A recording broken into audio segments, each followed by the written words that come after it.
সবাই তোমার কষ্ট বুঝবে না, তাই চুপ করে থাকো। প্রথম দিকে হয়তো তুমি চেষ্টা করবে বুঝিয়ে বলার, হৃদয়ের ব্যথা কাউকে শোনানোর, কিন্তু বুঝতে পারবে সব কান শোনার জন্য নয়, সব হৃদয় অনুভব করার জন্য নয়। তুমি বলবে আমার কষ্ট হচ্ছে, তারা বলবে সবাই তো কষ্টে আছে। তুমি বলবে মন খারাপ, তারা বলবে পজিটিভ হও, অত ভাবো না। এভাবে ধীরে ধীরে তুমি অনুভব করবে কেউ আসলে তোমার কষ্টের গভীরতা মাপতে পারে না, কারণ কষ্ট এটা মাপা যায় না, এটা শুধু অনুভব করা যায়।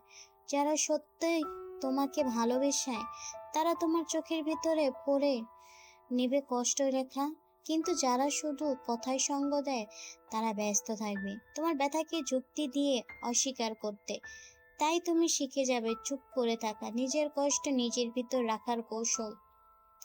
হয়তো রাতে বিছানায় শুয়ে চোখ বন্ধ করে অশ্রু গলিয়ে পড়বে, কিন্তু কারো কাঁধে মাথা রাখবে না, কারণ তুমি জানো সবাই তোমার কান্নার শব্দ শোনার যোগ্য নয়। তোমার নীরবতা তোমার সবচেয়ে বড় শক্তি হয়ে উঠবে, কারণ চুপ থাকা মানে এই নয় যে তুমি দুর্বল, বরং তুমি জানো তোমার গল্প সবাইকে শোনানো দরকার। শেষ পর্যন্ত তোমার কষ্ট আল্লাহর কাছে বলো, কারণ তিনিই একমাত্র যিনি শুনবেন, বুঝবেন আর শান্তি দিবেন।